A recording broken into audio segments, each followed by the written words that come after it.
Hey there, I'm Maddie Gardner at the WBTV News Now desk, joined by WBTV Investigates David Hodges. Happy to have you here. I'm happy to be here. Yeah, so we're talking about two of your most recent investigations. David, you've been doing some great work and getting answers really from two big entities here in Charlotte. Yeah, we're happy anytime that we can help one of our viewers get some money back, and we're certainly still digging into some of these situations to see if they're a little bigger, might impact more people. So if these relate to you, please let us know. So the first story that we are going to air has to do with some unpaid medical bills. Can you set us up for what we're about to see? Yeah, well, Atrium thought they were unpaid medical bills, but as our viewer told us, they were actually paid in the first place. And the issue that he suffered with is that even though he paid these medical bills, Atrium system didn't really recognize that, and they found a way to get that money one way or another, and he had to reach out to us in order to fix it. All right, we are going to play that story now. Goodness, I'm sure a lot of people can relate, because when you go to the hospital, you're slapped with that medical bill, you get the sticker shock, you hope your insurance is going to come through. They do, and then you're still being held accountable for this? Yeah, it's certainly something. All right, here's David's first investigation.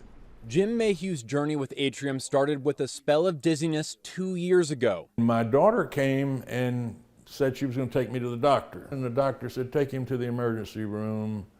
Sounds like he may be having a stroke. Mayhew spent the night at Atrium Pineville, but said he was discharged when the medical staff couldn't find anything wrong. Mayhew was insured with both Blue Cross Blue Shield and Medicare, but said he never received a bill from Atrium until just recently. I got a bill from them for roughly $8,000 saying they were going to send me to collection. I called Atrium, I spoke to them. They said insurance hadn't paid it. So I called my insurance companies and spoke to both of them about why it wasn't paid, and they said Atrium didn't send them the paperwork. Mayhew even got the bill paid by his insurance, so he was shocked when he received this letter from Atrium. I got the letter that said, you owe us nothing. If your money is garnished, please call this number. Thank you very much. And a couple of days later, I got a letter from the state of South Carolina saying, we sent all your money to Atrium Health. Mayhew had more than $600 of his state tax return garnished by Atrium Health for a bill he already paid. Does it seem to make any sense why they couldn't intervene if they knew that this was already in the process? You would think so. You would think so, but obviously not. It's not a tremendous amount of money, but I would like to have it back. And you can't get a hold of anyone to fix the problem. In a little while, it gets fuzzier. Atrium's letter to Mayhew gave him 2 numbers to call to fix the problem. Press 2. But he says he calls twice a week and can't get anyone on the line. In North Carolina, this practice isn't allowed. Only taxes, student loans, child support, and ambulance fees can be garnished. But in South Carolina, it is common practice and only requires a letter, not even a lawsuit. A report from Modern Healthcare found that $84.6 million was garnished by hospitals in 2017 alone. And WBTV has received paperwork from other South Carolina residents who had their tax refunds garnished by Atrium for bills they got in North Carolina. WBTV reached out to Atrium Health to ask several questions, including why Atrium couldn't stop the process and when Mayhew will receive his money back. We never received a response. Despite their promises in this letter, Mayhew is simply waiting for the money to hit his bank account before he believes in their system. It was very frustrating. Dealing with people that every time you call, you get a different human being. From my appearances, it looks to me like it's the biggest bureaucratic mess I've ever seen. I had seen some of the work you guys have done in the past, and I figured maybe this is a chance to get something done and move them along. And I have yet to hear from them. All right, so back out here live with David. Goodness, what a headache that he's gone through. Yeah, I mean, making phone calls multiple times a week, just staying on hold. The whole music didn't sound that good either, so I could see the headaches it would cause. I think that's why he just decided to reach out to us. So when I was watching this, my first thought was I didn't know this was possible. I didn't know that a hospital or a healthcare system could garnish my wages or my tax refund to pay for something like this, but the rules are different in North and South Carolina. Yeah, it's a pretty unique situation. South Carolina has this set-off debt law that was created, and it really originally seems to be created for government entities to actually garner some taxes. So if you have an unpaid water bill or something along those lines, your trash bill, something along like that. But it turns out that hospital authorities like Atrium can also access this. And what's really unique in this situation is that he went to a hospital in North Carolina, but still could get his income refund garnished in South Carolina. So it's kind of an interesting use of the rules. And I'm glad we have you on the News Now desk today because you have a bit of an update with this story. Yes, we just found out from him earlier this week that he got his money back. Atrium sent him a check, even though the hospital authority never told us about it. They were happy to communicate with him and sent him a check for the money they took from his taxes. So WBTV Investigates has not heard from Atrium on this? No, we haven't heard from Atrium at all on this. We have reached out to them multiple times, emailed, called them as well, and we have heard from other people who are in the same similar situation, and we are continuing to look at exactly how the system works, because if the appeal system is to call them but they don't pick up, how do you fight back against this unless you call us? That's not how the system should work. And from your understanding, why didn't or couldn't Atrium intervene once they knew that the bill was paid? Well, the South Carolina Department of Revenue tells me that there is a procedure for an entity like them to follow in order to intervene, but it seems more common that this appeals process really happens. There's a lot of layers about how you go through this. We're still digging into some of that and making sure that Atrium, as well as other hospitals, are actually following the right rules when it comes to giving patients a chance to say, no, this is not right, that's my money. And another question I had when I was watching this investigation, so Atrium was able to take a little more than $600. What was their plan to get the other roughly $7,400? Were they going to continue to garnish wages or tax refunds? Atrium did not tell us specifically, but that's what it appears to be. When you look at that tax bill, the refund that he got back in the letter from the South Carolina Department of Revenue, it says all $600 goes straight to Atrium. You still got a bill of $7,000 something left. So they could have continued to take that for, another decade plus. Oh goodness, that's such a headache. So what's your advice to people if they find themselves in this situation? I wish that Atrium would reach out to us so we could tell them what to do, but like we found out in this situation, he's called numerous times and never got a response from them. So if you're calling Atrium trying to dispute something like this, reach out to us and we'll try and get involved, because obviously it made a difference for Mr. Mayhew's case because he's already got that check in the mail. Yeah, we are happy, and we are happy to hear that update from him this week.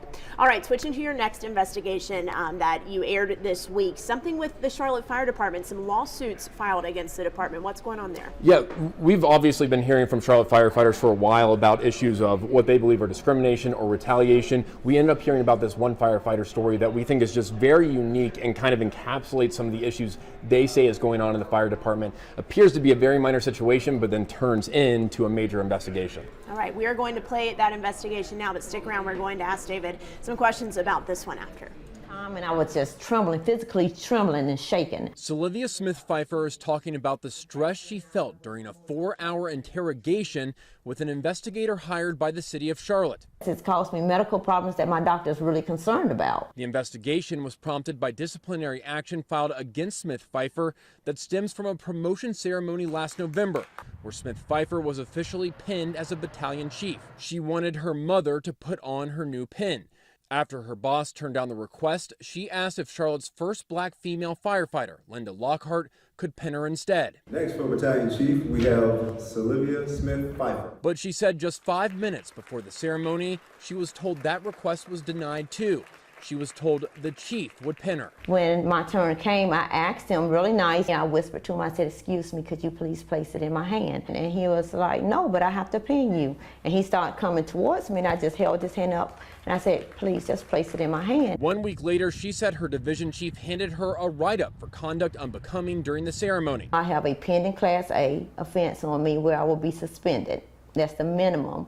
The maximum is termination. The write-up doesn't contain any details or specific allegations, which Union President Tom Brewer says is not uncommon. In the history of the fire department, the conduct unbecoming is kind of like a catch-all. When they can't find something else to write you up for, it's like, oh, we'll just write them up for conduct unbecoming. The charges have become so controversial, the city hired an outside investigator to conduct interviews, which led to Smith-Pfeiffer's 4-hour interrogation. Brewer says 20 other people have been interviewed, asked to sign confidentiality forms, and questioned about a wide array of topics. WBTV obtained an audio recording of Brewer's conversation with the investigator. But what if you were a larger chested woman? Would that be offensive? Because now we're talking a boob, right?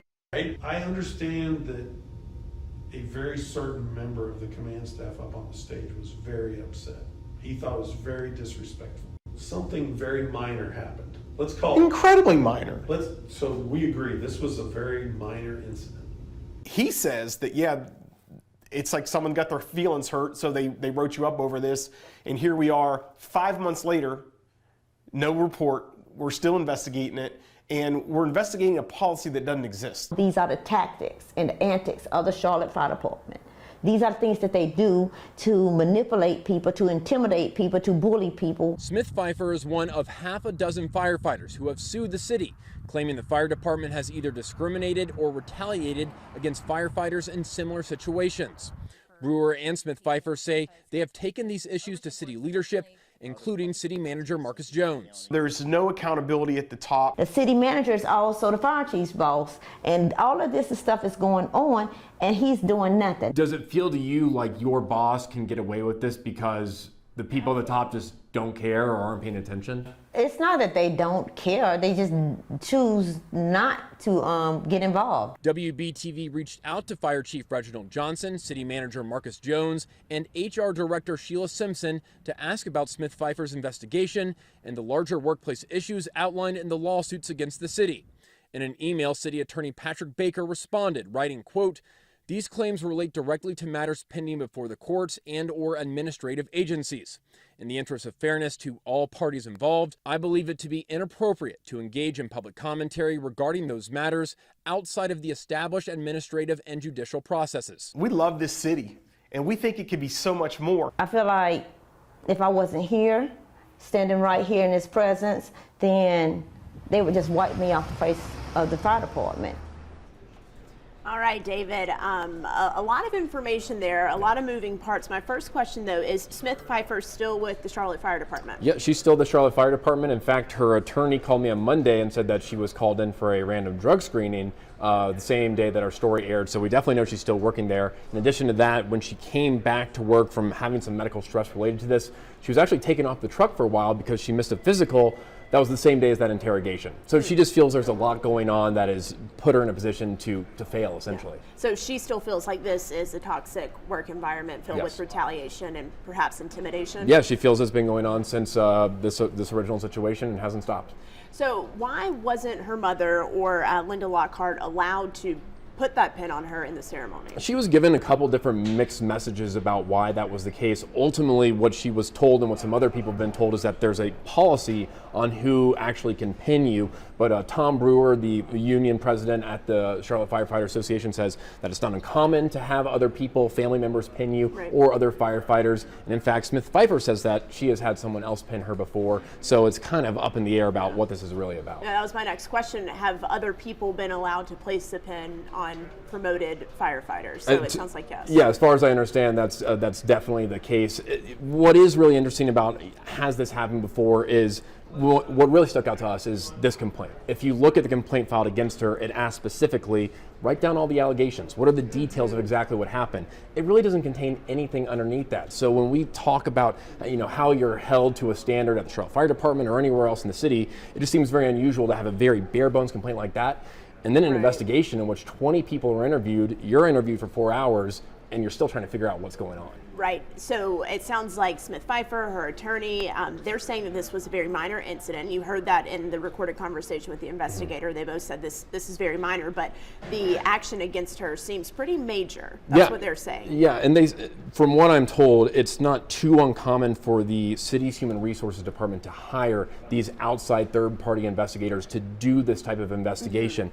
But when you think about the context of this, it's really a moment between Smith Pfeiffer, the fire chief, maybe a couple other people, why 20 people are interviewed, why all these questions are being asked for over 4 hours. It certainly begs a whole lot of questions. We're also told that this report is basically done at this point, but no copy of it has been provided yet to Smith Pfeiffer or her attorney. Right, and you mentioned later in that investigation some sanctions from the U.S. Magistrate's Office. What's going on with that? Yeah, this is something that's very important to us, and we've been covering a lot in terms of access to records from the Charlotte Fire Department and the city of Charlotte as a whole. So related to the lawsuit involving Smith Pfeiffer and some other Charlotte firefighters, their attorney has been asking for a bunch of records that would hopefully shed some light on their situation, also the Charlotte Fire Department. So when you ask for those records in court and a judge says, yes, you can have them, the city has to turn them over. But more than half a dozen times, the city has just failed to turn those records over. And this magistrate actually wrote that at this point, it appears pretty clear that the records were simply destroyed and that they're not going to be producing them. That just can't happen at the city of Charlotte or any government entity. Those records really need to be produced, and there has to be better record keeping. It's not the first time that we've reported on Charlotte Fire and their lack of good record keeping and producing records in a timely fashion. So it has to be better at the city. They're required by law to provide those records. 100%. Right. Yeah, that's why the judge wrote that scathing sanction commentary. So Smith Pfeiffer and other firefighters are suing the department. What comes out of this? We're going to find out. I mean, a lot of this has been going on for a pretty long time at this point. They're hoping that there can be less retaliation, that there's less discrimination based on race and, of course, based on gender. Now, the city and the Charlotte Fire Department deny these things in the lawsuit and say there really is no issue related to this. These firefighters feel differently, and they want to see either a change in leadership or a change in action of leadership so that they feel that if they call out bad behavior by their superiors, that they don't face the consequences for it. Yeah, absolutely. David, thank you so much for joining us here on the WBTV News Now desk. A lot of stuff happening in the investigation department we're staying these busy. days. Yeah, but we appreciate it. We appreciate you guys pushing the people who are in power, holding them accountable, giving us this investigation. We love it.